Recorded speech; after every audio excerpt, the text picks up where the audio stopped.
Hi, we are Group 1, and today we will be talking about the High Reliability Organization Theory. So here's a quick overview of a high reliability organization.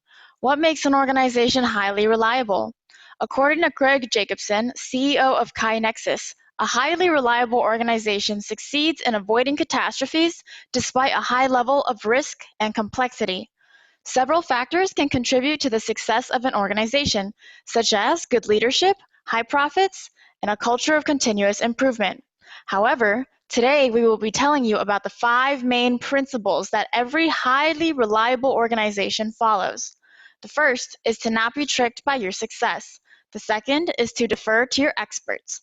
The third principle is that unexpected circumstances can give you solutions. The fourth is to embrace complexity. And the fifth and final principle is to anticipate all outcomes. Now I will be handing it over to Nima, who will explain the first principle of high reliability organizations. Thank you, Emily. So the first principle is do not be tricked by your success, which simply means just don't sit and dwell on the accomplishments that you've already had, that it just deters you from being able to achieve more success. So like many of you, I know how easy it is to get distracted by the exhilaration that you get after accomplishing a goal. You get just such a feeling that you just want to sit and just dwell on that. But I have 3 characteristics to help you not be tricked by your success. So the first one is to not gloat over success. So highly reactive organizations are more like preoccupied with their failures, trying to figure out why something happened, what went wrong, or just how you can even make something better. And this is the kind of mentality you need in order to continue producing success time after time. And then, so the second characteristic is to embrace your failures. So the best way to deal with failure is to just learn from it. Just know that failure will happen, but understanding why something happened and knowing how to ensure the same thing doesn't occur and just being able to move on from that is really important. And then the third is to trust your gut feeling. Highly reactive organizations create an environment where people are comfortable trusting their gut feeling because those feelings usually turn out to be good intuition. So now I'm going to pass it on to Lisa with the second principle. Thank you, Nima. So another key point of a high reliability organization is to defer to your experts. Deferring to your experts mean that you are deferring to these frontline workers in the organization. These frontline workers are able to see the organizations differently. They are able to pull firsthand knowledge from operation, management, and strengths and weaknesses of the organization. They are able to capture the full picture, which can help the organization face certain problems in the future.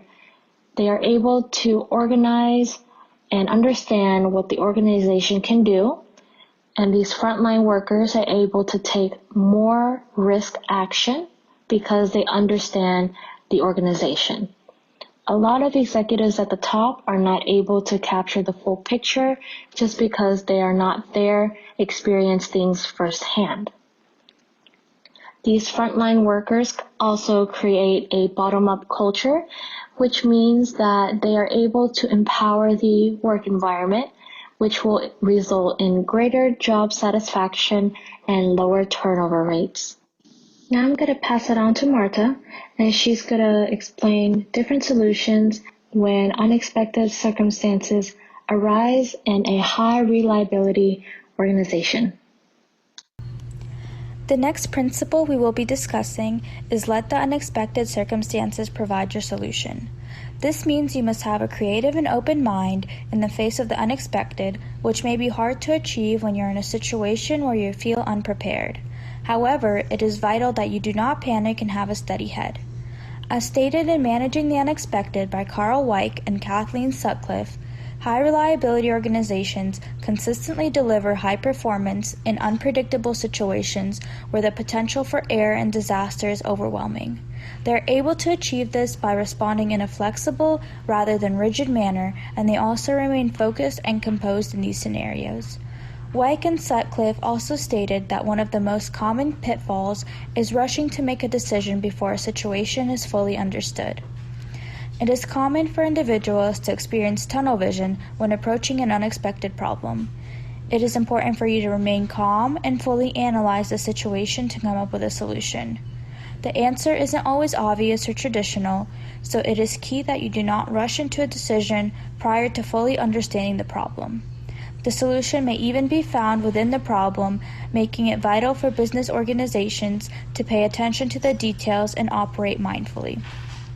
Now, Aaron will discuss the next principle. Thank you, Martha. Another key aspect in high reliability organization theory is embracing complexity. In order for an organization to embrace complexity, the company needs to be reluctant to simplify. This means the company needs to reject the simple diagnosis and instead conduct root cause analysis. Once conducted, it allows the company to find information on where the problem stems from. Additionally, there must be an emphasis on the process planning. With an emphasis on process planning, it allows the organization to look at every step in the process to try and predict what's needed. This typically goes hand in hand with root cause analysis, as both are looking for a way to improve. As a result, a highly reliable organization creates more complex pictures of situations. What does this do, you may ask? These complex scenarios give rise to the spanning of boundaries, negotiations, skepticism, and allows for a difference in opinions. Taking all of this into consideration, embracing complexity creates creative solutions to complex problems. Now I will pass it to Tanoya, who will talk about the importance of anticipation. Thank you, Aaron. Anticipation is an extremely important factor in high reliability organization theory. One main aspect anticipation revolves around is resilience. Now, in this case, we define resilience as the ability to anticipate trouble spots and improvise when unexpected events occur. With that being said, there are a couple steps a company can take in order to anticipate these events. One step is to identify errors. Once errors are identified, the company can provide the necessary correction needed.